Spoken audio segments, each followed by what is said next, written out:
فاعوذ باللہ من الشیطان الرجیم بسم اللہ الرحمن الرحیم یا ایہا الذین آمنوا کتب علیکم الصیام کما کتب علی الذین من قبلکم لعلکم تتقون وقال اللہ تعالی تبارک الذی بیدہ الملک وهو علی کل شیء قدیر الذی خلق الموت والحیاۃ لیبلوکم ایکم احسن عملا وهو العزیز الغفور وقال النبی صلی اللہ علیہ وسلم الدنیا سجن المؤمن وجنۃ الکافر وقال النبی صلی اللہ علیہ وسلم الدنیا مزرعۃ الآخرہ او کما قال علیہ الصلاۃ والسلام صدق اللہ العظیم وصدق رسول النبی الکریم ونحن علی ذلک لمن الشاہدین والشاکرین والحمد للہ رب العالمین۔ محترم دینی ماں بہنوں، اللہ تبارک تعالیٰ نے ہماری ہزاروں کوتاہیاں، غفلتیں، نافرمانیاں، سستیوں کے باوجود بھی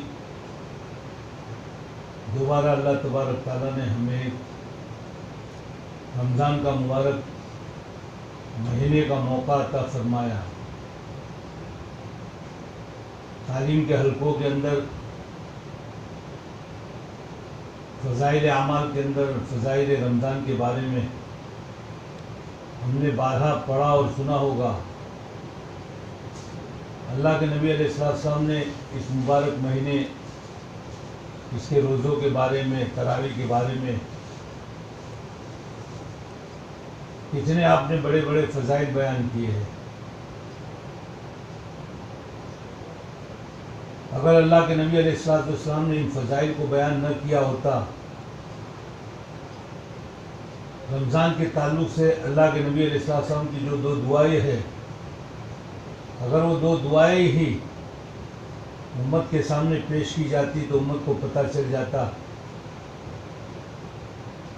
کہ رمضان مبارک یہ اللہ تبارک تعالیٰ کی کتنی بڑی نعمت ہے۔ رمضان کے آنے سے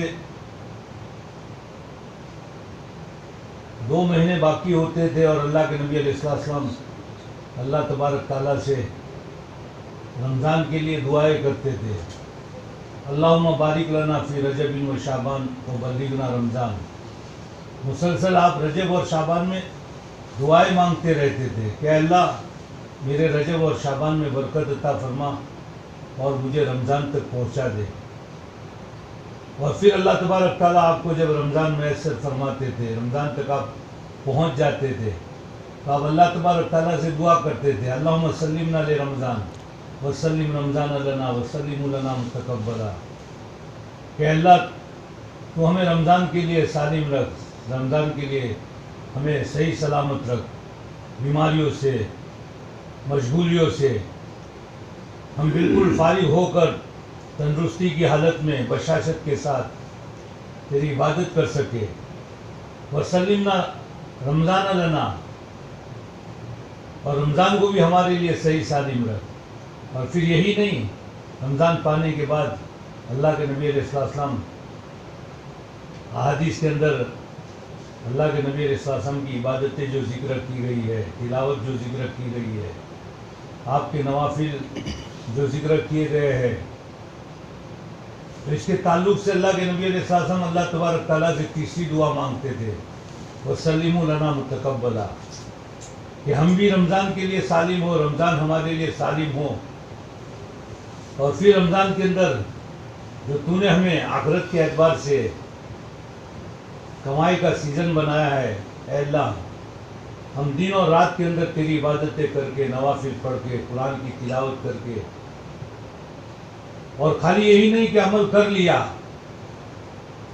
عمل کے بعد بھی اللہ کے نبی علیہ السلام اللہ تبارک تعالیٰ سے قبولیت کی دعا کر رہے ہیں کہ عمل تو کیے لیکن اعمال اللہ تیرے نزدیک قبول ہو۔ تو تیسری دعا کے اندر آپ نے یہ فرمایا وَسَلِّمُوا لَنَا مُتَقَبَّلًا۔ اور اصل چیز یہی ہے، عمل کا کر لینا کافی نہیں ہے، عمل کے کرنے کے بعد اللہ کی بارگاہ میں اس عمل کا قبول کروانا۔ حضرت ابراہیم علیہ السلام حضرت اسماعیل علیہ السلام اللہ کے 2 بڑے پیغمبر ہیں، اللہ کے حکم سے انہوں نے بیت اللہ کی تعمیر کی، لیکن تعمیر کر لینے کے بعد بھی دونوں باپ بیٹے اللہ سے دعا کر رہے ہیں، ربنا تقبل منا انک انت السمیع العلیم، کہ اللہ ہم نے یہ تیرے حکم سے تیرا گھر بنایا ہے، اس قابل تو نہیں ہے کہ تو اسے قبول کرے، لیکن اگر تو نے قبول کر لیا تو یہ تیری پذیرائی ہوگی، یہ تیری مہربانی ہوگی، اور تو ہماری دعاؤں کو سنتا ہے، ہمارے دل کے حال کو جانتا ہے۔ تو ہمیں بھی اللہ تبارک تعالیٰ نے، اب شعبان کا مہینہ ختم ہونے کے قریب ہے، 1-2 دن کے اندر رمضان آنے والا ہے، اور ہم دیکھتے ہیں جب بارش آنی ہوتی ہے تو بارش سے پہلے ہلکی ہلکی ٹھنڈی ٹھنڈی ہوائیں چلتی ہے، احساس ہو جاتا ہے کہ اب بارش ہونے والی ہے۔ تو یہ شعبان کے جو آخری دن ہوتے ہیں یہ بھی ہمیں بتلا دیتے ہیں کہ اب رمضان کا مبارک مہینہ آنے والا ہے، اس کی برکتوں، اس کا اثر شعبان کے آخری دنوں کے اندر نظر آتا ہے۔ اسی لیے حضرت سلمان فارسی رضی اللہ تعالیٰ عنہ کی جو لمبی حدیث ہے، اللہ کے نبی علیہ السلام نے رمضان کے آنے کے اوپر شعبان کے اخیر کے اندر جو خطبہ دیا، اس خطبے کے پہلے الفاظ یہی تھے کہ دیکھو تمہارے اوپر رمضان کا مہینہ سایہ کر رہا ہے۔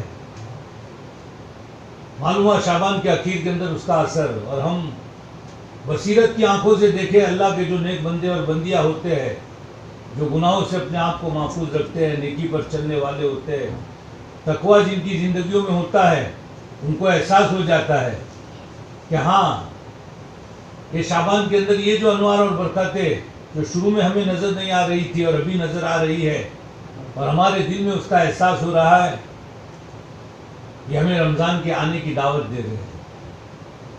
تو اللہ کے نبی علیہ السلام نے فرمایا کہ رمضان مبارک کا مہینہ یہ اللہ تبارک تعالیٰ کی طرف سے ہمارا مہمان ہے، اور جتنا بڑا مہمان ہوتا ہے اس کا استقبال بھی اسی طرح سے کیا جاتا ہے، اس کے آداب کا لحاظ کیا جاتا ہے۔ اللہ ہمیں معاف فرماوے، ایک عام مزاج ہماری مستورات کا بن چکا ہے کہ رمضان کا مہینہ آنا ہوتا ہے تو بجائے رمضان کی تیاری کے ہم عید کی تیاری شروع کر دیتے ہیں۔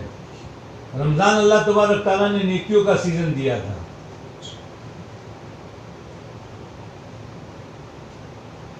یہ سورہ قدر جو ہم پڑھتے ہیں، نمازوں میں بھی ہماری ماں بہنیں پڑھتی ہوگی، یہ رمضان کے مہینے کے اندر شب قدر آئی ہے۔ حضرات صحابہ کے سامنے جب 4 بڑے بڑے پیغمبروں کی عبادتوں کا تذکرہ آیا، حضرت ایوب علیہ السلام، حضرت زکریا علیہ السلام، حضرت اسکیل علیہ السلام، حضرت یوشع ابن نون علیہ السلام، کہ ان لوگوں نے 80 سال تک اللہ تبارک تعالیٰ کی عبادتیں مسلسل کی، تو اللہ کے نبی علیہ السلام کو ایک درد محسوس ہوا، صحابہ کو بھی حیرت ہوئی۔ اللہ کے نبی کو یہ درد ہوا کہ ان لوگوں نے تو 80 سال تک اللہ تبارک تعالیٰ کی عبادتیں کی ہے، میری امت کمزور ہے۔ اور بعض روایتوں سے معلوم ہوتا ہے کہ بنی اسرائیل کے بعض لوگوں کی عبادتوں کے بارے میں اللہ کے نبی علیہ السلام کے سامنے جب پتہ چلا، اور پچھلی امتوں کی عمریں لمبی تھی اور آپ کی امت کی عمر بہت مختصر تھی، تو آپ کو صدمہ ہو رہا تھا کہ لمبی عمر پانے کی وجہ سے لمبی لمبی عبادتیں کر کے میری امت سے آگے بڑھ جائیں گے۔ تو اللہ تبارک تعالیٰ نے اللہ کے نبی کی برکت سے اس امت کو جہاں اور خصوصیات عطا فرمائی ہے، ان خصوصیات میں سے ایک خصوصیت یہ بھی عطا فرمائی ہے کہ اللہ تبارک تعالیٰ نے رمضان کے مبارک مہینے کے اندر شب قدر عطا فرمائی، اور اس میں اللہ تبارک تعالیٰ نے بتلا دیا، انا انزلناہ فی لیلۃ القدر وما ادراک ما لیلۃ القدر لیلۃ القدر خیر من الف شہر، کہ میرے بندے اور بندیوں دیکھو تمہیں رمضان کا مبارک مہینہ دیا ہے، 11 مہینے تو تمہیں میں نے عبادت کا حکم دیا ہے، فرض عبادتیں بھی ہے، نفل عبادتیں بھی ہے، قرآن کی تلاوتیں بھی ہے، صدقہ وغیرہ بھی ہے، لیکن تمہارے لیے رکاوٹیں میں نے رکھی ہے، شیاطین بھی موجود ہے، دنیا کا گندا ماحول بھی ہے، تمہارا نفس بھی ساتھ میں لگا ہوا ہے، دنیا کے نقشے بھی پھیلے ہوئے ہیں، لیکن رمضان کے اندر یہ جو رکاوٹیں ہیں ان رکاوٹوں کو اللہ تبارک تعالیٰ فرما رہے ہیں۔ اللہ کے نبی علیہ السلام نے مختلف حدیثوں کے اندر اس کو ذکر کیا ہے، میں نے مختصر وقت کی وجہ سے اس کو جمع کر کے میں خلاصے کے طور پر ذکر کرتا ہوں کہ جب رمضان آتا ہے تو اللہ تبارک تعالیٰ آسمانوں کے دروازے کھول دیتے ہیں، جہنم کے دروازے بند کر دیتے ہیں، شیاطین کو زنجیروں میں دریاؤں کے اندر جکڑ دے دیتے ہیں۔ کیوں؟ تاکہ اللہ کے رسول صلی اللہ علیہ وسلم کی محبوب امت کے روزوں کو خراب نہ کرے، تراویحوں کو خراب نہ کرے، ان کی عبادتوں کو خراب نہ کرے۔ اللہ تبارک تعالیٰ کی طرف سے مہربانی کیا، اور ایک روایت میں ہے کہ اللہ تبارک تعالیٰ کی طرف سے جنت کے دروازے بھی کھول دیے جاتے ہیں۔ ایک روایت میں ذکر کیا ہے، صحابی فرماتے ہیں رمضان کا مہینہ آ گیا، اللہ کے نبی علیہ السلام نے خطبہ دیا کہ دیکھو رمضان داخل ہو چکا ہے، اللہ کی رحمتیں تمہیں ڈھانپ رہی ہے، رحمتوں کا تم پر نزول ہو رہا ہے، تم دعائیں مانگو گے اللہ تبارک تعالیٰ دعائیں قبول کریں گے۔ اللہ تبارک تعالیٰ آپس کے تنافس کو دیکھتے ہیں۔ جیسے ہم دنیا کے اندر ایک دوسرے کے مقابلے میں ہماری ماں بہنوں کے اندر کپڑوں کا ماحول ہوتا ہے، فلاں بہن نے یہ کپڑا سلایا ہے تو اس سے بڑھ کر اس سے بھی آگر کپڑوں کے اعتبار سے کوشش کرتی ہے، اس نے اس قسم کا جو ہے وہ اپنے زیورات بنائے ہیں تو دوسری بہن اس سے بھی زیادہ آگے بڑھنے کی کوشش کرتے ہیں۔ تو ہم جیسے دنیاوی اعتبار سے ایک دوسرے کے آگے بڑھتے ہیں، اللہ تبارک تعالیٰ خود اللہ کے نبی فرما رہے ہیں کہ اللہ اپنے بندوں کو رمضان کے اندر تنافس کو دیکھنا چاہتے ہیں۔ جو رکاوٹیں تھیں ان رکاوٹوں کو اللہ تبارک تعالیٰ نے بند کر دیا اور اپنے بندے اور بندیوں کو موقع دیا۔ اللہ تبارک تعالیٰ کی طرف سے رحمتوں کا نزول ہو رہا ہے، رحمتیں اللہ تبارک تعالیٰ کی ہمیں ڈھانپ رہی ہے، دعائیں اللہ تبارک تعالیٰ قبول فرما رہے ہیں، اور اللہ تبارک تعالیٰ اپنے بندیوں کے تنافس کو دیکھ رہے ہیں، اور پھر فرشتوں کے اوپر فخر کر رہے ہیں کہ دیکھو میرے بندے اور بندیاں دن میں روزہ رکھنے کی حالت کے اندر، بھوکے پیاسے ہونے کی حالت میں بھی یہ عبادتیں کر رہے ہیں، قرآن کی تلاوتیں کر رہے ہیں، دعائیں کر رہے ہیں۔ اللہ اپنے بندے اور بندیوں کی ان عبادتوں کے اوپر اللہ فرشتوں کے مقابلے میں فخر کر رہے ہیں۔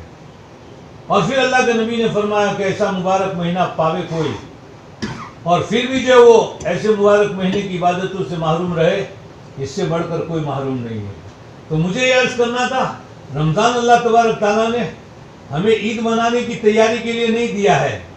ہماری ماں بہنیں جو ہے وہ عام طور پر رمضان کا مہینہ آتا ہے تو کہ چلو اب گھروں کی صفائی کرے، کپڑوں کی تیاری کرے، کھانے پینے کے لیے اسباب کو اختیار کرنا شروع کر دیتی ہے۔ حالانکہ اللہ تبارک تعالیٰ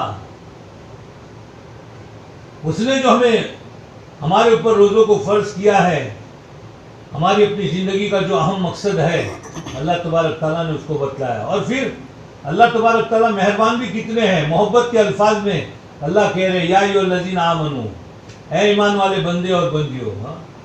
حالانکہ ہمارے ایمان کے حال کو ہم جانتے ہیں، لیکن اس کے باوجود بھی اللہ تبارک تعالیٰ یہ کہہ رہے ہیں، اے میرے ماننے والے، میرے رسول کو ماننے والے، میری آسمانی کتاب کو ماننے والے، فرشتوں کو ماننے والوں، جنت اور دوزخ کا اعتقاد رکھنے والوں، اے میرے ایمان والے بندے اور بندیوں، دیکھو تمہیں بوجھ نہ پڑے، کتب علیکم الصیام کما کتب علی الذین من قبلکم، یہ 29 دن اور 30 دن کے روزے تم چاہے کمزور ہو لیکن تم یہ مت سمجھو بڑی مشکل چیز ہے، تم سے پہلے جو امتیں گزری ہے ان کے اوپر بھی روزے فرض کیے ہیں۔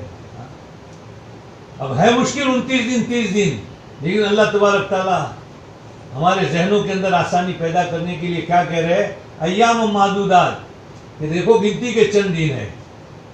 ہم جب روزہ رکھنا شروع کرتے ہیں تو چونکہ اللہ تبارک تعالیٰ کے عام دنوں کے اندر ہمیں ایک روزہ رکھنا ہوتا ہے، بڑا مشکل ہوتا ہے، لیکن رمضان کا مبارک مہینہ مسلسل گرمی کے روزے ہوتے ہیں، 29 دن اور 30 دن تک مسلسل ہم روزے رکھتے چلے جاتے ہیں، اور پھر رمضان گزر جاتا ہے، عید منا لیتے ہیں، تو پھر ہمیں خود تعجب ہوتا ہے کہ کیسے یہ 29 دن اور 30 دن کے روزے رکھے گئے۔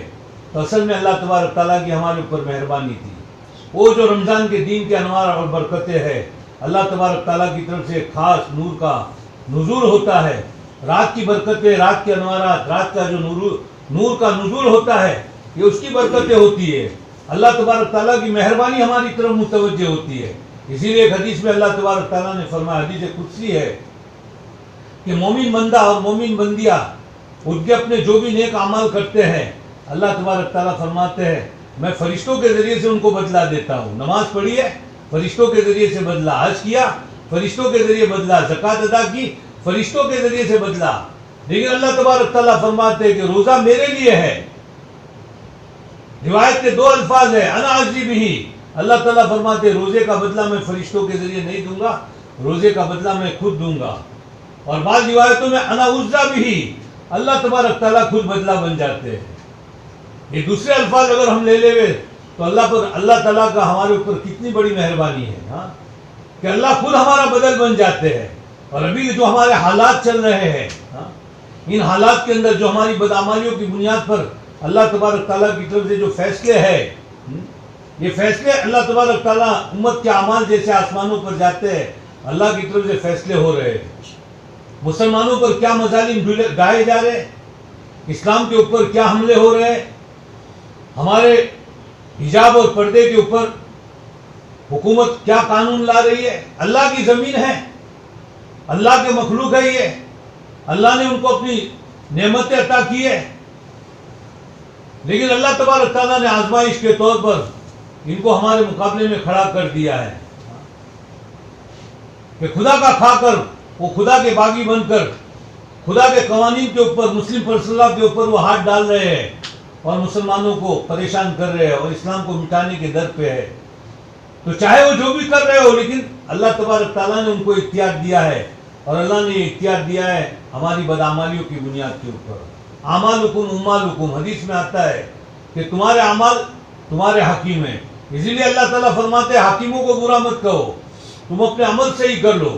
اللہ فرماتے حدیث قدسی ہے کہ بندے جب اللہ تبارک تعالیٰ کو راضی کرنے والے اعمال کرتے ہیں تو اللہ تبارک تعالیٰ نرم دل حکیموں کو جو ان کے اوپر نگراں بناتے ہیں، ان کے ساتھ نرمی کا، خیر خواہی کا معاملہ کرتے ہیں.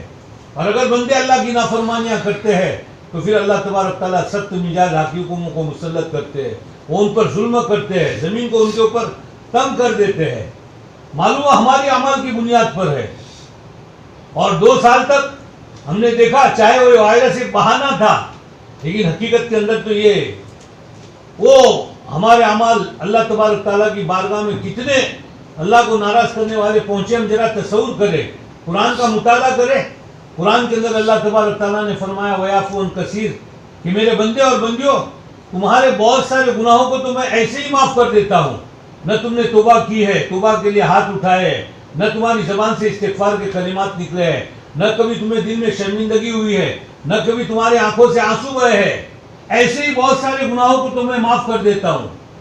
لیکن ہم اندازہ لگاویں کہ ہم سے کتنا گناہ ہوئے ہوں گے کہ رمضان جیسا مبارک مہینہ آیا، ہمارے لیے اللہ تبارک تعالیٰ نے مسجدوں کے دروازے بند کر دیے، حرم کے دروازے بند کر دیے، روزے اقدس کی حاضری کو اللہ تبارک تعالیٰ نے بند کر دیا، حج کے لیے اللہ تبارک تعالیٰ نے امت کے اوپر بندش فرما دی.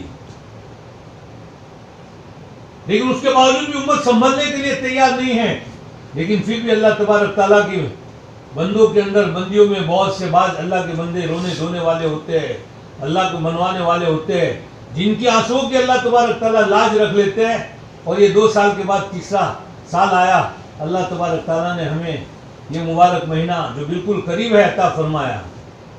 اس لیے ہمیں اللہ تبارک تعالیٰ نے یہ جو 2 مہینے 2 سال ہمارے گناہوں کی پاداش میں اللہ تبارک تعالیٰ نے مسجدوں کے دروازے ہم پر بند کر دیے، اور دین کے اعتبار سے بڑا نقصان ہوا.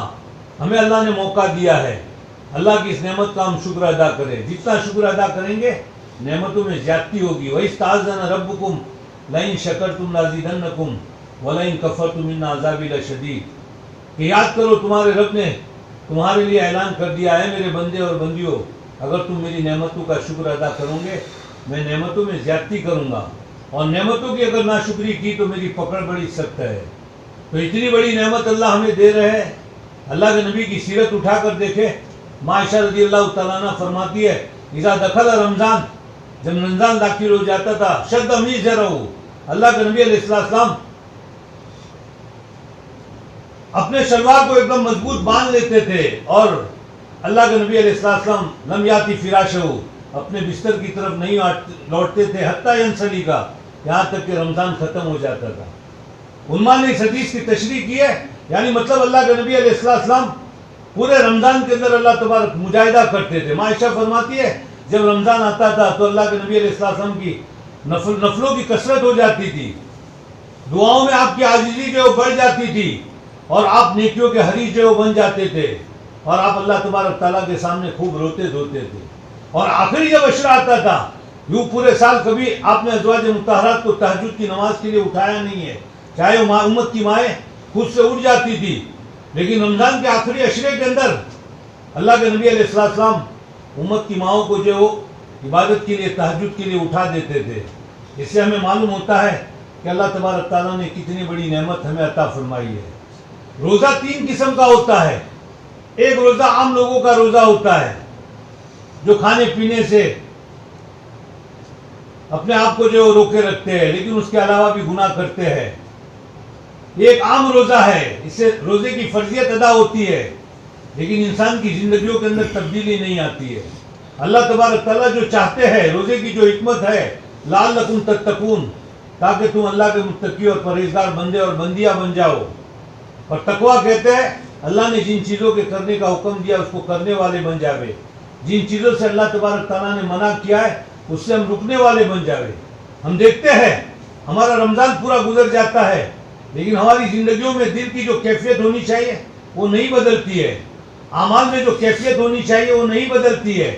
وجہ یہ کہ ہم نے فرضیت کے اعتبار سے تو روزہ ادا کر دیا ہے لیکن اس کے اوپر بھی ایک روزہ ہے، کامل روزہ، کہ آدمی کھانے پینے سے تو رکے صبح صادق سے لے کر سورج کے غروب ہونے تک، لیکن اس کے علاوہ جو دوسرے گناہ ہیں ان گناہوں سے بھی اپنے آپ کو بچاوے، کسی کی غیبت نہ کرے، نماز جیسا فریضہ نہ چھوڑے، پردوں کا اہتمام کرے، لوگوں کی حق تلفیہ نہ کرے۔ ہم روزہ تو رکھ رہے ہیں لیکن روزہ رکھنے کے ساتھ ساتھ ظاہری اللہ تبارک تعالیٰ کے احکام کو توڑ رہے ہیں، ظاہری ہم گناہ کر رہے ہیں، تو پھر یہ روزہ بھی ہمیں فائدہ نہیں دے گا۔ یہ کامل روزہ کہا جائے گا کہ ظاہر میں اللہ تعالیٰ نے کھانے پینے سے ہمیں جو روکا ہے اس کے ساتھ ساتھ ان ظاہری اعمال کو بھی صحیح کرے اور گناہوں سے بچے، یہ دوسرے درجے کا روزہ ہوا۔ ہمیں تو اللہ تبارک تعالیٰ کی طرف سے جو مطالبہ ہے اور اللہ کے نبی کی سیرت اور رضاعت صحابہ کا جو عمل ہمیں بتلا رہا ہے وہ اکمل روزے کا۔ اسی لیے عربی زبان کے اندر ایک لفظ ہے صوم اور ایک لفظ ہے سیام۔ قرآن میں اللہ تبارک تعالیٰ نے لفظ صوم نہیں کہا ہے، کتب علیکم الصیام کہا ہے۔ صوم کے معنی تو آتے ہیں کھانے پینے سے رکنے کے، اور سیام کے معنی آتے ہیں کھانے پینے سے بھی رکے، ظاہری گناہوں سے بھی اپنے آپ کو روکے اور باطنی گناہوں سے بھی۔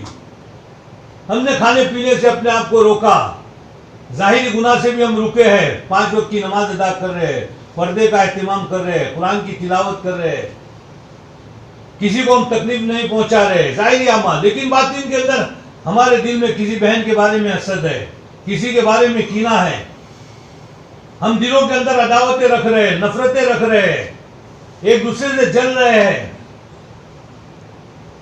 تو ظاہر روزے کی فرضیت ادا ہو جائے گی، لیکن روزے سے مقصد جو تقویٰ حاصل ہونا ہے اور اللہ تبارک تعالیٰ کے نزدیک محبوبیت کا معیار، اللہ کے قرب کا جو معیار ہے وہ حسب نسب یا کوئی خوبصورتی یا کوئی مالداری یا اس کے علاوہ دنیا کے اسباب نہیں ہے۔ ان اکرمکم عند اللہ اتقاکم، اللہ کے نزدیک تو سب سے زیادہ اللہ کا متقی بندہ اور بندی، اللہ تبارک تعالیٰ کا سب سے محبوب بندہ اور بندی، اللہ جس کو اپنا سب سے زیادہ قرب عطا کرتے ہیں وہ ان اکرمکم، تم میں جو جتنا اللہ تبارک تعالیٰ کا متقی اور پرہیزگار ہوگا اللہ تبارک تعالیٰ ایسا بندہ وہ محبوب رکھتے ہیں۔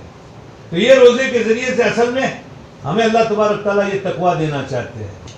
تو اب ہمیں سوچنا ہے رمضان گزار لینے کے بعد ہماری زندگیوں میں تبدیلی آئی کہ نہیں، ظاہری اعتبار سے ہم گناہوں سے بچ رہے ہیں، ظاہر میں اللہ تبارک تعالیٰ سے جن احکام کا ہمیں حکم دیا گیا پورا ہو رہا ہے کہ نہیں، باطن میں دل ہمارا سب پاک اور صاف ہے کہ نہیں، ہمارے دلوں میں کسی کے بارے میں حسد اور بغض اور کینہ تو نہیں ہے۔ بعض اعمال حدیثوں کے اندر واقعات ایسے آتے ہیں جسے امت کو بتلایا جاتا ہے، ایک چیز کو ہم بہت معمولی سمجھتے ہیں لیکن اللہ تبارک تعالیٰ کے نزدیک وہ بڑی چیز ہوتی ہے، اتنی بڑی چیز کہ اللہ کے نبی علیہ السلام اس کے لیے 3 دن تک اس صحابی کے بارے میں حضرات صحابہ کے سامنے بشارت سنا رہے ہیں۔ اللہ کے نبی علیہ السلام کی مجلس لگی ہوئی ہے، آپ نے حضرات صحابہ سے کہا ہے کہ ایک جنتی آدمی کو دیکھنا ہو تو دیکھو اس دروازے سے ابھی آئے گا۔ حضرات صحابہ نے نظر ڈالی تو ایک سیدھے سادھے انصار صحابی آئے، وضو کا پانی ان کے چہرے سے ٹپک رہا تھا، بائیں ہاتھ میں جوتے تھے، ایک طرف جوتے رکھ دیے اور مجلس میں کنارے بیٹھ گئے۔ دوسرے دن پھر اللہ کے نبی علیہ السلام نے بشارت سنائی کہ دیکھو جنتی آدمی کو دیکھنا ہو تو اس دروازے سے آئے گا۔ اسی کیفیت کے ساتھ وہ صحابی آئے اور آ کر بیٹھ گئے. تیسرے دن پھر اللہ کے نبی علیہ السلام نے پھر یہی آپ نے بشارت سنائی. وہ صحابی کو پتہ نہیں ہے. اب وہ حضرات صحابہ جو بیٹھے ہوئے تھے تو اس واقعے کے بیان کرنے والے راوی حضرت عبداللہ ابن عمر رضی اللہ تعالیٰ عنہ یہ بہت بڑے صحابی ہیں. عبادتوں میں کوئی ان کا مقابلہ نہیں کر سکتا تھا. اتنا زیادہ عبادتیں کرنے والے تھے. اللہ کے نبی علیہ السلام نے ان کے اوپر تخفیف کرنے کہا. وہ دن میں روزہ رکھتے تھے, رات کو عبادتیں کرتے تھے. اللہ کے نبی نے کہا تو کہا اللہ کے نبی میرے اندر طاقت موجود ہے. بلکہ جس دن ان کا نکاح ہوا اور ان کی پہلی جو رات تھی اس رات کے اندر بھی وہ عبادت کے اندر مشغول ہو گئے. بیوی جو آئی اس نے دیکھا کہ شوہر عبادت میں مشغول ہے تو ایک مزاج بنا ہوا تھا, وہ بھی ان کے پیچھے نماز کے لیے کھڑی ہو گئی. وہ تو پھر صبح ان کے والد حضرت عمرو بن عاص رضی اللہ تعالیٰ عنہ کو کسی طرح سے پتہ چلا کہ میرا بیٹا رات کو عبادت کے اندر لگا ہوا ہے, تو اللہ کے نبی کے پاس جا کر شکایت کی کہ عبداللہ کی میں نے نکاح کیا تھا, بیوی کا حق ادا کرنے کے بجائے وہ عبادت کے اندر لگا رہا. اللہ کے نبی نے بلایا ان کو اور بلانے کے بعد ان کو ڈانٹا. تو بہرحال میں یہ عرض کر رہا تھا کہ عبادت کے اعتبار سے ان کا کوئی مقابلہ نہیں کر سکتا تھا. اب یہ صحابی جو اس واقعے کو بیان کرنے والے ہیں انہوں نے سوچا کہ میں اتنی ساری عبادتیں کرنے والا, دن میں روزہ رکھنے والا, راتوں کی پوری رات عبادت میں وقت گزارنے والا, مجھے کبھی اللہ کے نبی علیہ السلام نے جنت کی بشارت نہیں سنائی ہے, اور یہ ایک سیدھے سادے صحابی ہے 3 دن سے اللہ کے نبی ان کے بارے میں جنت کی بشارت سنا رہی ہے, تو معلوم ہوا کہ ان کے اعمال تو مجھ سے بھی بہت بڑھ کر ہوں گے. تو حضرات صحابہ کا مزاج تھا کہ وہ نیکیوں کے حریص تھے. انہوں نے سوچا کہ آخر ان کے کیا اعمال ہے, مجھے دیکھنا چاہیے.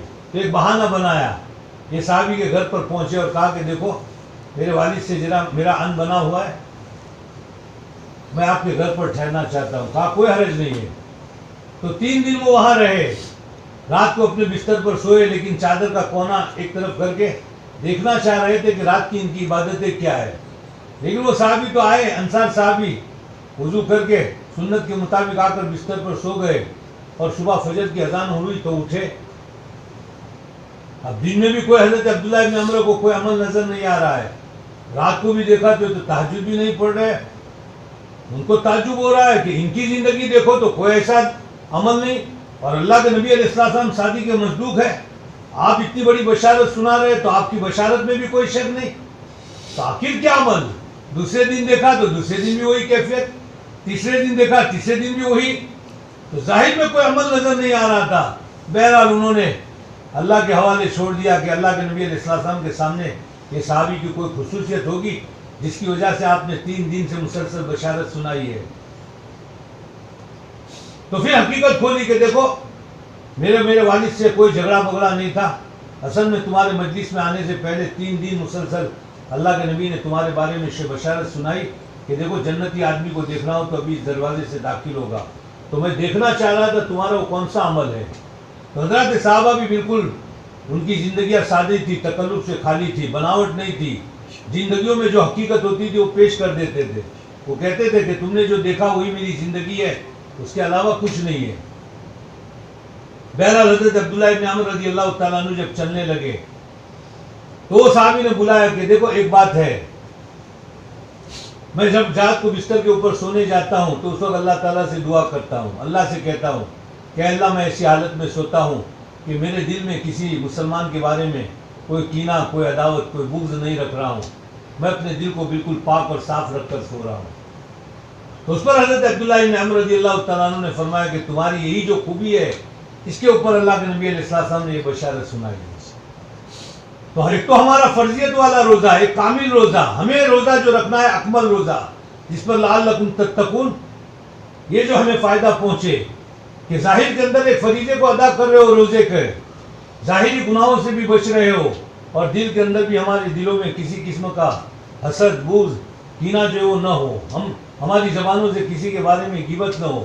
برتن ہوتے ہیں آپس میں ایک دوسرے سے ٹکراتے ہیں, ہم گھروں میں رہتے ہیں, پڑوس میں رہتے ہیں, محلے میں رہتے ہیں, تو رہنے کی وجہ سے آپس میں رنجشیں ہوتی ہے, لیکن ظاہر ان رنجشوں کو ہم دل میں رکھتے ہوئے رمضان کو گزارے یہ ہمارے لیے مناسب نہیں ہے. لاک ڈاؤن کے اندر ہم نے دیکھا کتنی موتیں ہو چکی ہیں.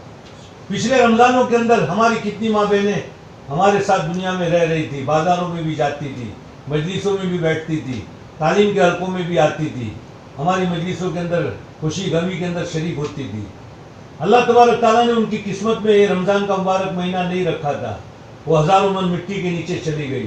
اللہ تبارک تعالیٰ نے ہمیں ایک موقع دیا ہے، حالانکہ ہماری طرف سے کوئی ایسی ہمارے پاس کوئی خوبی نہیں ہے یا کوئی ایسا عمل نہیں ہے جس کی وجہ سے ہم مستحق ہو سکے، یہ تو اللہ تبارک تعالیٰ کا فضل ہے کہ اتنی بڑی مہربانی۔ ہم نے دعائیں بھی نہیں کی ہے، اللہ کے نبی علیہ السلام تو دعا کر رہے اللہم بارک لنا فی رجب و شعبان و بلغنا رمضان، 2 مہینہ مسلسل دعا کر رہے، اور پھر رمضان آتا ہے تو پھر آپ تیسری دعائیں بھی مانگ رہے، اور اللہ نے بغیر دعائیں مانگے اللہ نے ہمیں یہاں تک پہنچایا ہے۔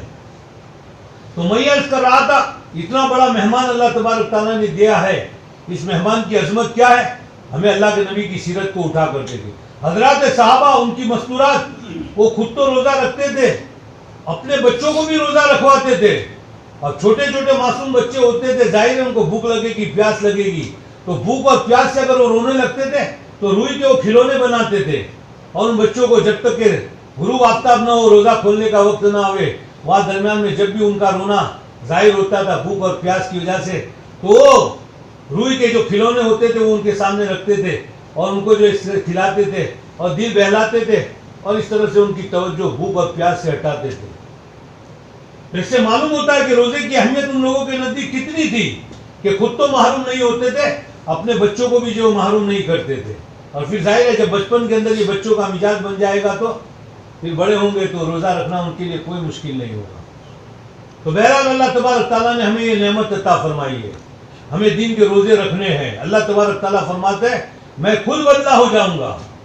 آپ دیکھیں حدیث کے اندر آتا ہے جنت کے دروازے ہیں، ہر دروازوں کے الگ الگ نام ہیں، باب الصلاۃ، باب الزکوٰۃ، الگ الگ نام ہیں، لیکن جنت کے دروازے کا نام باب الصوم نہیں ہے۔ اللہ تبارک تعالیٰ نے اس کا نام باب الریان رکھا ہے، اس لیے کہ دنیا کے اندر اللہ کے بندے اور بندیاں عربی زبان میں پیاسے بھوکے رہنے کو عطشان کہتے ہیں۔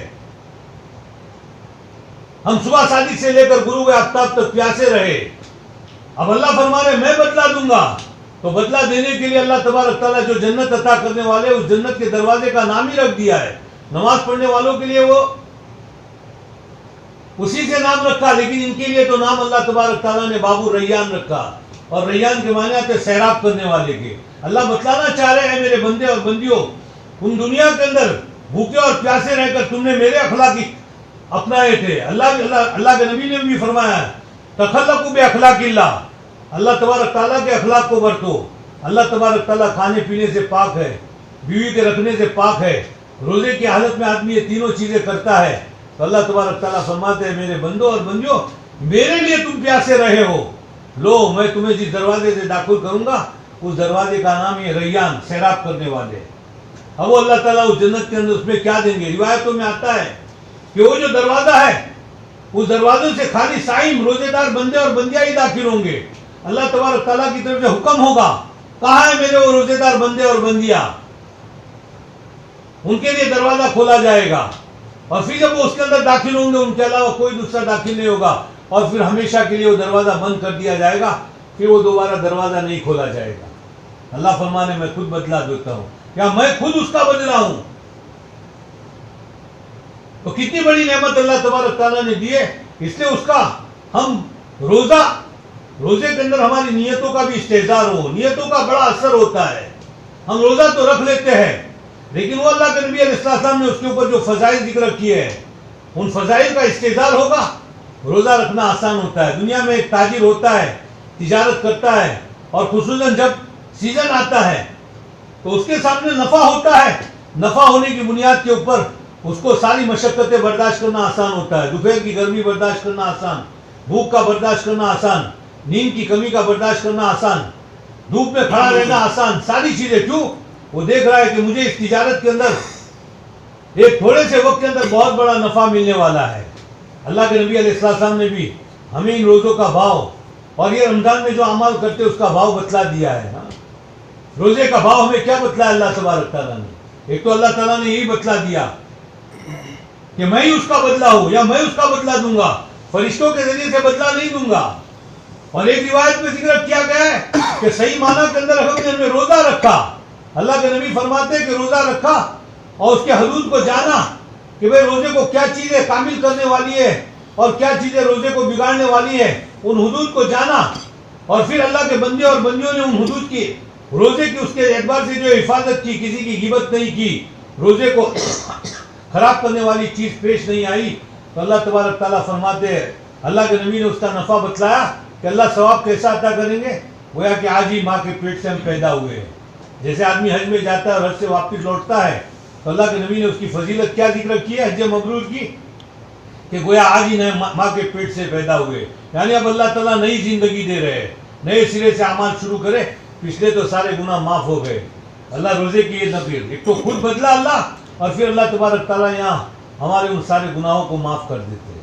پھر حدیث میں بھی اللہ کے نبی نے ذکر فرمایا ہے، من صام رمضانہ ایمانا و احتسابا غفر له ما تقدم من ذنبه، کہ جس اللہ کے بندے اور بندیوں نے روزہ رکھا ایمان کے ساتھ، اللہ کی ذات کے اوپر یقین کرتے ہوئے، اور پھر احتساباً ثواب کی امید کرتے ہوئے کہ اللہ تبارک تعالیٰ اس کے اوپر مجھے کیا ثواب دیں گے، تو اللہ تبارک تعالیٰ فرماتے ہو پچھلے جو گناہ تھے وہ اللہ تبارک تعالیٰ گناہوں کو جو ہے وہ معاف فرما دیں گے. کتنی بڑی نعمت. اب ظاہر ہے اچھا روزہ ہمارا 14 گھنٹے کا ہے، ہم خود اپنے اعتبار سے تصور کریں، ہمارے لیے روزہ بہت آسان ہو جائے گا. صبح صادق کو ہم نے سحری کھائی ہے، اب وہ سحری کے فضائل، سحری کی برکتیں اللہ تعالیٰ نے اس امت کو دی ہے جو دوسری امتوں میں نہیں تھی. وہ تو اپنی جگہ ہے، ابھی اس کے بیان کا موقع نہیں ہے. ہم نے خوب سحری کھائی، سحری کھانے کے بعد پانی بھی پی لیا. 4-5 گھنٹے تو ہمارے ایسے ہی گزرتے، ہمیں ذرا برابر پیاس اور بھوک محسوس نہیں ہوتی ہے. 10-11 بج گئے، اب اس کے بعد ظہر کا وقت آنا ہوتا ہے. ہماری ماں بہنیں کچھ کاموں میں مشغول ہوتی ہے، اس کی وجہ سے پھر ظہر کا وقت آ جاتا ہے. پھر اللہ تبارک تعالیٰ نے چونکہ نماز ہے، نماز میں اللہ کی یاد ہوتی ہے، اور اللہ کی یاد میں اللہ تعالیٰ نے دلوں کا اطمینان رکھا ہے. اسی لیے حضرت فاطمہ رضی اللہ تعالیٰ عنہ جب اپنے جسم کے اعتبار سے کام کاج سے تھکتی تھی تو اللہ کے نبی علیہ السلام نے تھکاوٹ کے لیے تسبیح فاطمہ عطا فرمائی ہے. وہ تو ہم اس پر عمل نہیں کرتے، مادیت پر ہمارا ذہن گیا ہے. تھکاوٹ کے لیے ہم گولیاں پیتے ہیں، یہ ساری چیزیں کرتے ہیں، حالانکہ اللہ کے نبی نے نسخہ دے دیا ہے. ہماری ماں بہنیں دن بھر کی تھکی ہوئی اگر رات کو اپنے بستر پر جاوے، وضو کر کے سنت کے مطابق سونے سے پہلے ان تسبیح فاطمہ کو جو پڑھ لے، خود تجربہ کر کے دیکھ لیں گے پوری رات کیسی نیند آتی ہے اور کیسی تھکاوٹ جو وہ دور ہوتی ہے. تو ظاہر ہے جب ظہر کی نماز ہم نے پڑھی، آدھی تھکاوٹ تو یوں ہی دور ہو گئی. اب اس کے بعد پھر تھوڑی دیر سوتے ہیں، سونے کے بعد بھی اللہ تبارک تعالیٰ تھکاوٹ. اس کے بعد تھوڑا بہت ہمیں پیاس کا احساس، بھوک کا تو احساس جلدی ہوتا نہیں ہے، لیکن اتنے میں پھر عصر کا وقت آ جاتا ہے.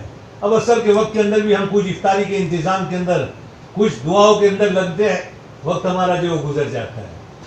ہم یہ اپنے آپ کو اپنے دل کے اندر یہ تصور کریں، ہمارے لیے روزہ آسان. پھر اللہ کے نبی علیہ السلام نے جو فضائل ذکر کیے، اللہ کے نبی علیہ السلام کا اہتمام، ازواج مطہرات کا اہتمام، حضرات صحابہ کی عورتوں کا، پھر اپنے بچوں کو بھی روزہ رکھوا رہے ہیں. لیکن اللہ تبارک تعالیٰ نے ایک موقع دیا ہے، اس کے اوپر کتنے اللہ تبارک تعالیٰ کی طرف سے فضائل مل رہے ہیں وہ ہمیں دیکھنا ہے. پھر بھاؤ بھی دیکھیں، نمازیں جو ہم ان حالتوں کے اندر جو پڑھیں گے، جو فرائض کو اللہ کے نبی نے فرمایا اور دنوں میں جو نفل پڑھی جاتی ہے، لو اے امت محمد یا تمہارے لیے بھاؤ بڑھا دیا، وہ نفل اب رمضان کے مہینے میں فرض کے برابر، اور تم جو فرض پڑھو گے وہ 70 فرض کے برابر. یہ روزہ آسان ہمارے لیے ہو، نفس ہمارا بہانہ نہ کرے. حضرت علی رضی اللہ تعالیٰ عنہ کی زبان سے اللہ تبارک تعالیٰ نے ہمیں اہمیت بتلا دی کہ حضرت علی نے فرمایا کہ اگر کسی نے رمضان کا روزہ چھوڑ دیا کسی عذر کی وجہ سے، اور بعد میں جا کر پوری زندگی بھی اگر وہ روزہ رکھ کر اس رمضان کے روزے کی تلافی کرنا چاہے، اس کی تلافی نہیں ہو سکتی ہے. ہم اس فرمان کو بھی سامنے رکھے. اب ہمارے لیے چاہے تھوڑی بہت بیماریاں ہو، کوئی بھی چیز ہو، اتنا بڑا نفع کو دیکھتے ہوئے وہ بیماری ہمیں بیماری نظر نہیں آئے گی، روزہ رکھنا ہمارے لیے آسان ہو جائے گا. پھر یہ حالات ہے، ان حالات کے اندر اللہ تبارک تعالیٰ نے جو ہمیں موقع عطا فرمایا ہے. اللہ کے نبی علیہ السلام آپ کی جو آہوزاری بڑھ جاتی تھی، اللہ کے سامنے تواضع اور عاجزی بڑھ جاتی تھی، دعاؤں کا اہتمام بڑھ جاتا تھا. ہمیں جو عمل کرنے، ان اعمال میں ایک سب سے بڑا عمل یہ بھی ہے، حدیث میں بھی آتا ہے کہ رمضان کے اندر دین میں بھی اللہ تبارک تعالیٰ اپنے بندے اور بندیوں کی ایک دعا کو قبول فرماتے ہیں، اور رات کو بھی اللہ تبارک تعالیٰ دعا کو قبول فرماتے ہیں۔ ہمارے ان حالات کو دیکھتے ہوئے، انفرادی حالات بھی ہے، اجتماعی حالات بھی ہے، امت کے اسلام کے اعتبار سے اجتماعی حالات ہے۔ امت آج ان حالات کی بنیاد کے اوپر ذہنی اعتبار سے تو مرتد ہو چکی ہے۔ امت کا ایک بہت بڑا طبقہ اور دشمنوں کی طرف سے ایسا ان کے اوپر جو ڈاکہ ڈالا جا رہا ہے، ایسا ڈرایا دھمکایا جا رہا ہے کہ کمزور ایمان والے حقیقی اعتبار سے بھی مرتد ہوتے چلے جا رہے ہیں۔ اللہ تبارک تعالیٰ نے ہماری ہزاروں کوتاہیوں کے باوجود ہمیں رمضان کا مبارک مہینہ ایک ہتھیار دے دیا ہے۔ دعا خود ایک ہتھیار ہے۔ دعا سلاح المومنین، الدعاء هو العبادہ، الدعاء هو مخ العبادہ۔ ہم عبادتیں کر کے اللہ تبارک تعالیٰ کا قرب حاصل کرتے ہیں، اور اللہ بے نیاز ہے، ہم محتاج ہے۔ جب قدم قدم پر ہم اللہ کے محتاج ہیں تو پھر ہمیں اللہ تبارک تعالیٰ سے جو ہے وہ دعائیں مانگنی ہے۔ دعائیں کیا؟ دنیا اور آخرت کے مسائل۔ یہ امت کے اوپر جو سنگین حالات ہے، اللہ تبارک تعالیٰ نے رمضان کا مبارک مہینہ دے کر دعاؤں کا ہتھیار ہمیں دے دیا ہے۔ یقین کے ساتھ ایمان والے بندے اور بندیوں کا یہ تو یقین ہونا چاہیے کہ اللہ تبارک تعالیٰ ہر حال میں دعا قبول کرتے ہیں۔ قبول کرنے کی شکلیں مختلف ہوتی ہے۔ بعض مرتبہ وہی چیز دے دیتے ہیں، بعض مرتبہ کوئی آنے والی مصیبت کو اللہ ہٹا دیتے ہیں، بعض مرتبہ اللہ تبارک تعالیٰ اس کے بدلے میں کوئی دوسری نعمت دیتے ہیں، اور بعض مرتبہ اللہ تعالیٰ آخرت میں ذخیرہ کرتے ہیں۔ روایت میں آتا ہے اللہ کے نبی نے فرمایا کہ جب اللہ کے بندے اور بندیاں آخرت میں پہنچیں گے، انہوں نے دنیا میں جو دعائیں مانگی تھی اور ان دعاؤں کے بارے میں جب ان کو پتہ چلے گا کہ وہ اللہ تبارک تعالیٰ نے میری فلاں فلاں دعا تو دنیا میں قبول کی اور فلاں دعا قبول نہیں کی، اور یا آخرت میں اللہ تبارک تعالیٰ اس کے بدلے میں مجھے یہ اجر دے رہے ہیں، تو اس وقت اللہ کے بندے اور بندیاں تمنا کریں گے کاش دنیا میں ہماری کوئی دعا قبول نہ ہوتی، اس کے بدلے میں ہمیں آخرت میں اجر ملتا۔ اس لیے ہم اس یقین کے ساتھ کہ اللہ تبارک تعالیٰ ہماری دعاؤں کو تو قبول کرتے ہیں، لیکن ان حالات کی سنگینی کو دیکھتے ہوئے ہمیں حضرت موسیٰ علیہ السلام والی دعا کا مانگنا ہے۔ حضرت موسیٰ علیہ السلام نے بھی اللہ تعالیٰ کی ذمہ داری ڈال رہے تھے، انہوں نے اپنے اعتبار سے اس لائن کی دعا مانگی تھی، رب اشرح لی صدری ویسر لی امری واحلل عقدۃ من لسانی، لمبی دعا مانگی تھی اپنے کام کے لیے۔ تو اللہ تعالیٰ نے فرمایا تھا قد اوتیت سؤلک یا موسیٰ، کہ اے موسیٰ جاؤ تم جو مانگ رہے ہو وہ ہم تمہیں دے رہے ہیں۔ امت کے ان حالات کو دیکھتے ہوئے، امت قسم پرسی کی حالت میں ہے، اسلام سے امت جو ڈگمگا رہی ہے، دشمن پورے دنیا کفر اسلام کو مٹانے کے در پر تلا ہوا ہے، اور چاروں طرف ایک آگ کفر کی بھڑک رہی ہے اور مسلمانوں کو اس کے اندر جھونکا جا رہا ہے۔ تو ہمیں اللہ تبارک تعالیٰ سے یقین کرتے ہوئے حضرت موسیٰ علیہ السلام والی دعا جو مانگنی ہے اور اللہ سے یہ منگوانا ہے۔ دعا تو قبول ہوتی ہے، اللہ تعالیٰ سے ہمیں یہ مانگنا ہے کہ اللہ تیری حکمت ہے، لیکن ہم تجھ سے مانگیں گے موسیٰ علیہ السلام والا، اور تیری طرف سے جواب بھی ہمیں ملے گا۔ قد اوتیت سؤلک یا موسیٰ، اے میرے بندے اور بندیوں جاؤ، تم جن چیزوں کو مانگ رہے ہو میں وہ چیزیں تمہیں عطا کر رہا ہوں، لیکن شرط یہ ہے کہ روزہ روزہ ہونا چاہیے، تب جا کر اللہ تبارک تعالیٰ اس کے بدلے میں ہمارے ساتھ ہوں گے، اور اللہ اس کا بدل ہوں گے، اللہ کی میت ہمارے ساتھ ہوگی، تو پھر اللہ تبارک تعالیٰ ہمارے دنیا کے آخرت کے سارے مسائل کو جو وہ حل فرمائیں گے۔ تو ایک تو روزے کا اہتمام ہے ہمارے اس رمضان کے مہینے میں، دوسرا تراویح کا اہتمام۔ ہم نے فضائل اعمال میں تعلیم کے حلقوں میں پڑھا ہے کہ اللہ کے بندے اور بندیوں کو سب سے زیادہ جو قرب اللہ تعالیٰ کا حاصل ہوتا ہے وہ سجدے کی حالت میں ہوتا ہے۔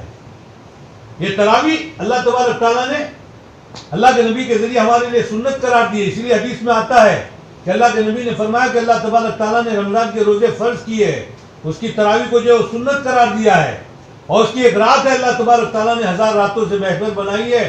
اللہ کے نبی نے فرمایا کہ محروم ہے وہ جو اس رات سے محروم رہے۔ اب 20 رکعتیں ہیں، ان 20 رکعتوں کے اندر ہم 40 سجدے کریں گے۔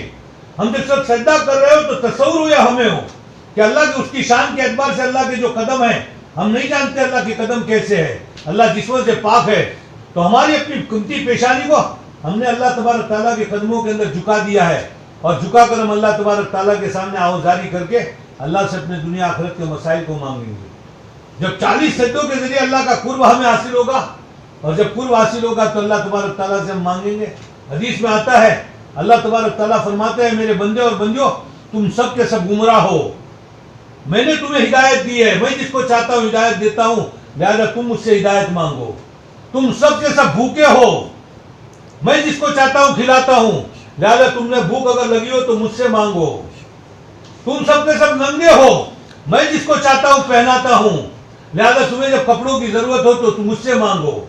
معلوم ہے اس کے ذریعے سے اللہ تبارک تعالیٰ بتلانا چاہ رہے ہیں کہ مخلوق سے سوال مت کرو, اللہ تبارک تعالیٰ سے سوال کرو. موسیٰ علیہ السلام کی سیرت سے ہمیں ملتا ہے بڑی سے بڑی چیز بھی حضرت موسیٰ علیہ السلام نے مانگی.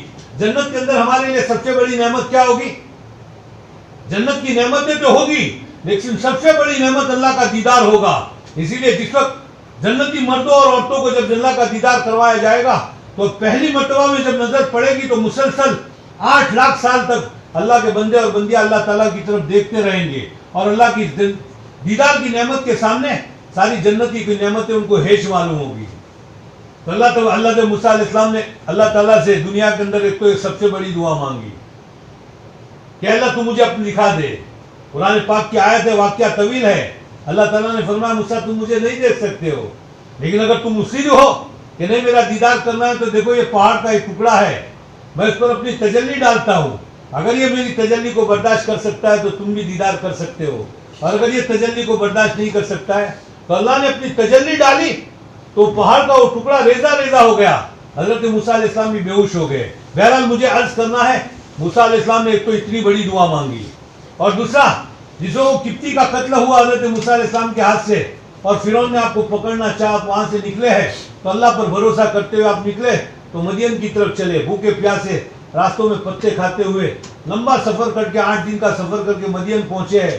بھوکے تھے, آپ اللہ سے دعا کر رہے ربی انی لما انزلت الی من خیر فقیر, کہ رب میں بہت بھوکا ہوں, تو مجھے جو کچھ دے دے میں اس کا محتاج ہوں. تو معلوم ہے کھانا ایک معمولی چیز ہے.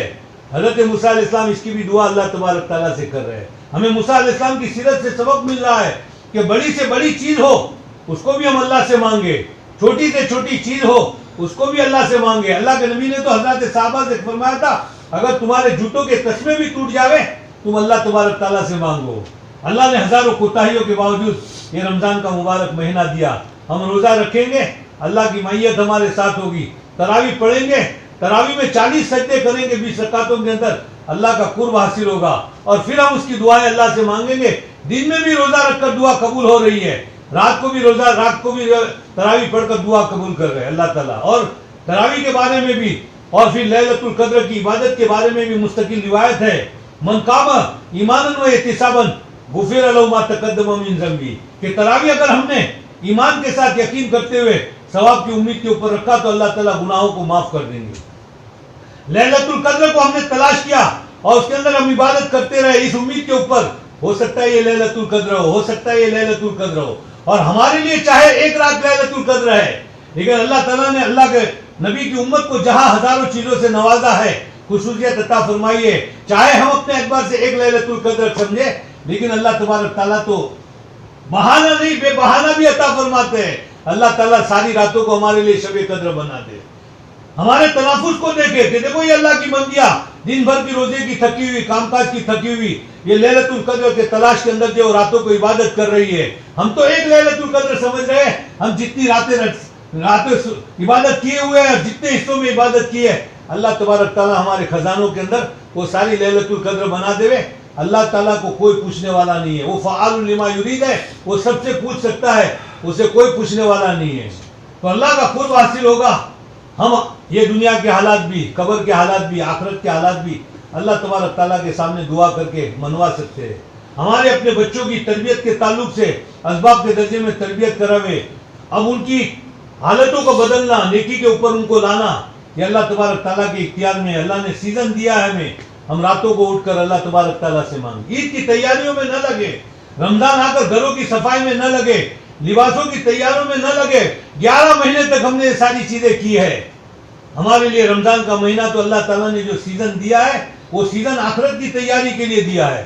اسی لیے اللہ کے نبی علیہ السلام نے امت پر شفقت کرتے ہوئے آپ امت کے لیے قدمی بد دعا نہیں کرتے تھے. حضرت کعب بن عجرہ رضی اللہ تعالیٰ عنہ فرماتے حضرت صحابہ بیٹھے ہوئے ہیں ممبر نبی کے پہلے زینے کے اوپر, اللہ کے نبی قدم رکھ رہے ہیں اور آمین کہہ رہے ہیں, اور صحابہ نے اس کو سنا.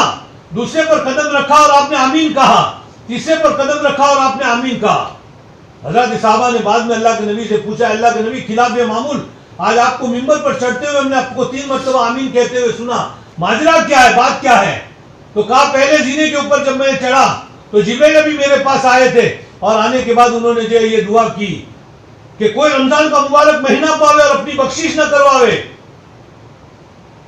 تو میں نے اس کے اوپر کہا کہ آمین. اور بعض روایتوں میں آتا ہے حضرت جبرائیل علیہ السلام نے اللہ کے نبی سے, چونکہ اللہ کے نبی امت کے لیے بد دعا کرے یا آپ کی زبان اس کے لیے تیار نہیں تھی, تو حضرت جبرائیل نے کہا کہ آپ آمین کہو, آپ کو مجبور کیا گیا. تو اللہ کے نبی بد دعا کر رہے ہیں, آمین کہہ رہے ہیں, حضرت جبرائیل کی بد دعا. تو یہ سارے اسباب موجود ہیں. جنت کا دروازہ کھول دیا گیا, آسمانوں کے دروازے کھول دیے گئے, جہنم کے دروازے بند کر دیے گئے. سرکش شیطانوں کو اللہ تبارک تعالیٰ نے جکڑ دیا. اللہ تبارک تعالیٰ کی طرف سے دین کے رحمت انوار اور برکات نازل ہو رہے. رات کی رحمت انوار اور برکات الگ. روزہ اکمل درجے کا, تیسرے درجے کا جو روزہ ہے وہ روزہ ہم رکھ رہے ہیں. اللہ خود بدلہ بن رہے, گناہوں کو اللہ معاف فرما رہے. جیسے ماں کے پیٹ سے پیدا ہوا اللہ تبارک تعالیٰ یہ حالت بنا رہے. تقوی کا قرآن میں اللہ نے وعدہ دیا ہے کہ ہم تمہیں متقی بنا دیں گے. ظاہر ہے سارے قبولیت کے اسباب موجود ہے. تو ہمیں بھی اس یقین کے ساتھ جو ہے ہمارے روزوں کو بھی رکھنا ہے, تراویحوں کو بھی پڑھنا ہے, دعاؤں کا بھی اہتمام, اور خصوصاً قرآن پاک کی تلاوت. قرآن کا اس رمضان کے مہینے کے ساتھ جوڑ ہے. شہر رمضان الذی انزل فیہ القرآن. رمضان کا مہینہ وہ ہے جس کے اندر قرآن نازل ہوا ہے. اللہ تبارک تعالیٰ نے سورہ قدر کے اندر بھی قرآن ہی کا ذکر کیا ہے کہ وہ قرآن ہم نے رمضان میں, اور رمضان میں بھی شب قدر کے اندر اللہ تبارک تعالیٰ نے قرآن کو جو ہے وہ نازل فرمایا ہے. اللہ کے نبی علیہ السلام بھی قرآن پاک کی کثرت سے تلاوت کرتے تھے. حضرت جبرائیل علیہ السلام کے ساتھ دور کرتے تھے آپ. اور جب آپ کا آخری رمضان تھا اس وقت تو آپ نے دو دور کیے, ایک مرتبہ آپ نے سنایا اور ایک مرتبہ جبرائیل نے جو ہے سنایا. حضرات صحابہ وہ بھی جو ہے قرآن پاک کی تلاوت میں. امام مالک رحمۃ اللہ علیہ پوری زندگی حدیثوں کی خدمت کرنے والے, روزے اقدس سے لگ کر آپ کا جو تخت ہوتا تھا وہاں بیٹھ کر جو ہے قرآن آپ حدیث کی خدمت کرتے تھے.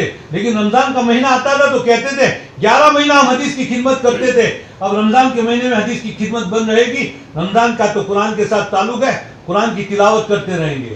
جیسے رات دن امام مالک رحمۃ اللہ علیہ قرآن کی تلاوت کر رہے, ابن شہاب زہری رحمۃ اللہ علیہ قرآن کی تلاوت کر رہے, سفیان ثوری رحمۃ اللہ علیہ قرآن کی تلاوت کر رہے.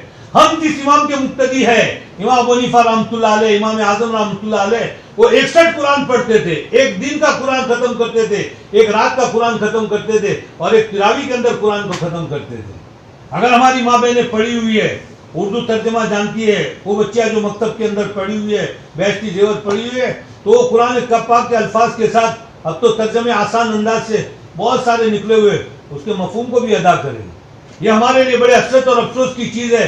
ایک اللہ کا بندہ اور بندی 60 سال 70 سال 80 سال 90 سال کی زندگی گزارتا ہے, اور وہ اللہ کی بندیاں زندگی گزارتی ہے. اللہ کے نام, اللہ کی طرف سے ایک خط ان کے پاس آیا ہوا ہوتا ہے. اس خط کے اندر ان کے الفاظ میں اللہ تبارک تعالیٰ کیا ہمیں بتلا رہے ہیں, ہمیں اس کے بارے میں کچھ پتہ نہیں.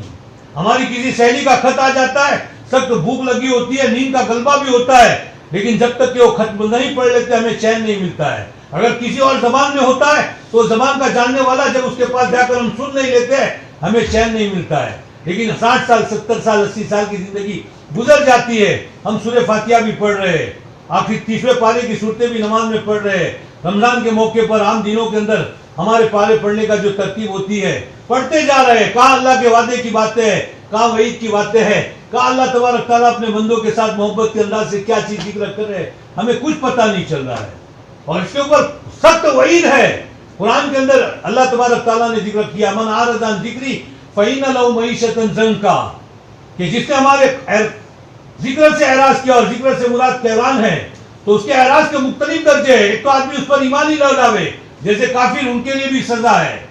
ایک ایمان والے ہیں لیکن انہوں نے ناظرہ ہی نہیں پڑھا, قرآن ہی نہیں پڑھ رہے, تو اس کے اعتبار سے بھی پکڑ ہے. ناظرہ تو پڑھ لیا ہے, ترجمہ نہیں سمجھے, یہ بھی ہماری ایک کوتاہی ہے. اللہ کی طرف سے اس پر بھی پکڑ ہوگی. قرآن عمل کے لیے ہے, الفاظ پڑھ رہے ہیں, معنی کو سمجھ رہے ہیں, لیکن عملی اعتبار سے ہماری زندگی اور قرآن دونوں کے درمیان کوئی چیز نہیں ہے. اللہ کے نبی علیہ السلام کے اخلاق معاشرہ سے پوچھا گیا کیا ہے, کہا قرآن ہے. قرآن یہ کتابی زندگی تھی, اور اللہ کے نبی علیہ السلام کی زندگی عملی زندگی قرآن تھی.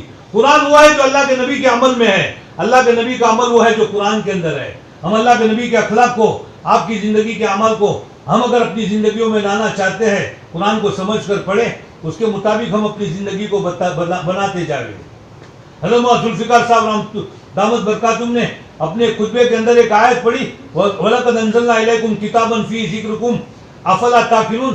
تو حضرت نے اس کے اوپر بیان فرمایا کہ اے اللہ تعالیٰ فرماتے دیکھو ہم نے تمہارے سامنے ایک کتاب نازل کیا ہے ذکرکم، اس میں تمہارا ذکر ہے، کیا تمہیں عقل نہیں ہے؟ تم نے قوم عاد اور قوم سمود اور قوم لوط اور قوم شعیب اور قوم نوح اور قوم فرعون اور دوسری قوموں کے احوال تو پڑھے ہیں، ان کے احوال پڑھ کر مطمئن مت ہو جاؤ، تمہارا بھی اپنا ذکر ہے، تم تلاش کرو تمہارا ذکر کہاں ہے۔ تو اللہ تبارک تعالیٰ نے دو قسموں کی باتیں ذکر کی ہے، وہ گندی چیزیں ہیں جن سے بچنا ہے، وہ اچھی صفات ہے جس کو کرنا ہے۔ اگر تم ان چیزوں کو دیکھ رہے ہو جہاں پر اللہ تبارک تعالیٰ نے گندگیوں سے بچنے کہا ہے، برے صفات سے بچنے کو کہا ہے، اگر وہ چیزیں تمہارے اندر نہیں ہے اللہ کا شکر ادا کرو، اور اگر وہ چیزیں ہیں تو تمہارا ذکر یہاں نہیں ہونا چاہیے، تمہیں اس چیز کو اپنے اندر سے نکالنا چاہیے۔ اور وہ جہاں اچھے صفات ذکر کیے گئے ہیں اگر وہ صفات تمہارے اندر موجود ہے، معلوم ہے تمہارا یہ ذکر ہے، اللہ کا شکر ادا کرو اور اپنے اندر وہ صفات پیدا کرنے کی کوشش کرو۔ اور اگر وہ صفات تمہاری زندگی میں نہیں ہے تو تمہیں وہ صفات کو اپنی زندگی میں لانے کی کوشش کرنا ہے۔ بہرحال اللہ تبارک تعالیٰ نے ہمیں بہت بغیر مانگے بھی بہت عجیب موقع اللہ نے رمضان کا دیا ہے۔ حالات کی سنگینی کو دیکھتے ہوئے ہم اللہ تبارک تعالیٰ کی طرف متوجہ ہوئے، رمضان کے روزے اس کی حقیقت کے ساتھ رکھنا ہے، تراویح اس کو شوق و ذوق کے ساتھ ہمیں اللہ تبارک تعالیٰ کی طرف سے اس پر کیا اجر ہے، رحمتیں اور برکتیں کیا نازل ہوتی ہے، اس کو سامنے رکھتے ہوئے تراویح پڑھنی ہے۔ ہمیں قرآن پاک کی کثرت سے تلاوت کا اہتمام کرنا ہے، دعائیں جو ہم عام دنوں میں مانگتے تھے ہمارے اپنے دعاؤں کو اور زیادہ بڑھا دینا ہے، دعاؤں کی کیفیت کو بھی جو ہے وہ زیادہ سے زیادہ بڑھانا ہے۔ اور پھر اللہ کے نبی علیہ السلام آپ یوں تو سخی تھے ہی، عام زندگی کے اندر بھی آپ کی سخاوت تھی۔ حضرت صحابہ فرماتے کہ رمضان کے مہینے کے اندر تیز ہوا کی طرح آپ کی سخاوت بڑھ جاتی تھی۔ علماء نے اس کی تشریح کی ہے، ہوا جب چلتی ہے تو خالی ہوا ایمان والوں کے گھر میں داخل ہوئے، کافروں کے گھر میں نہ داخل ہوئے، مالداروں کے گھر میں داخل ہوئے، غریبوں کے گھر میں نہ داخل ہوئے، ایسے نہیں۔ یہ اللہ کے نبی کی صفت یہ بیان کر کے بتلایا جاتا ہے کہ اللہ کے نبی علیہ السلام کی سخاوت تو بڑھ تو جاتی تھی لیکن ساتھ ساتھ آپ کی سخاوت عام ہوتی تھی، اپنے ہو یا پرائے ہو، ایمان والے ہو یا بے ایمان ہو، غریب ہو یا مالدار ہو، سب کے اوپر اللہ کے نبی علیہ السلام کی سخاوت جو ہے وہ عام ہوتی تھی۔ اور پھر ہم مختلف قسموں کی بیماریوں میں بھی مبتلا ہے، مختلف قسموں کی پریشانیاں بھی ہیں۔ حدیث میں آتا ہے اللہ کے نبی نے فرمایا کہ اپنی بیماریوں کو صدقے کے ذریعے سے علاج کرو، صدقے کے ذریعے۔ ہمارے بزرگ کے بارے میں آتا ہے کہ وہ جب بیمار ہوتے تھے تو ڈاکٹر سے پوچھتے تھے مجھے یہ بیماری ہے، اس میں دوا میں کتنا خرچہ ہوگا؟ ڈاکٹر کہتا تھا اتنا خرچہ ہوگا، وہ دوائیں نہیں لیتے تھے، وہ اتنے پیسے لے کر غریب کو صدقہ کر دیتے تھے، اللہ شفا دے دیتے تھے۔ ہمیں تو دوا کرنا بھی سنت ہے، ہم سنت اپنا علاج کرتے رہے لیکن ساتھ ساتھ صدقہ کریں، صدقوں کے ذریعے اللہ بیماریوں سے بھی شفا دیں گے، بلاؤں کو بھی ٹالیں گے۔ اللہ تبارک تعالیٰ کہنے سننے سے زیادہ ہمیں عمل کی توفیق عطا فرماوے، رمضان کی قدردانی نصیب فرماوے۔ ہمارے اکابر 6 مہینے پہلے رمضان کا انتظار کرتے تھے اور اللہ تبارک تعالیٰ جب دے دیتے تھے اور رمضان میں اللہ کی توفیق سے جو بھی اعمال ہوتے تھے پھر 6 مہینے تک اللہ تبارک تعالیٰ کی طرف سے اس کی قبولیت کی درخواستیں کرتے تھے کہ اللہ تیری توفیق سے رمضان تو نے دیا تھا، ٹوٹے پھوٹے ہم سے تو نے اعمال کروائے ہیں۔ 6 مہینے تک مستقل اللہ تبارک تعالیٰ سے دعائیں مانگتے تھے اس کی قبولیت کے لیے۔ معلوم ہوا پورے 12 مہینے رمضان کی فکروں میں گزرتے تھے۔ اللہ تبارک تعالیٰ ہمیں دنیا کے جنجال سے، دنیا کی فکروں سے نکال کر اللہ تبارک تعالیٰ قبر کی، آخرت کی اور ہمارے ایمان والوں کے جو حالات ہیں ان حالات کی فکروں کو سامنے رکھتے ہوئے صحیح روزہ رکھ کر، صحیح تراویح پڑھ کر اور دن اور رات کا رمضان کا صحیح اللہ تبارک تعالیٰ وصول کر کے ہمیں اللہ تبارک تعالیٰ اس کی قدردانی نصیب فرماوے۔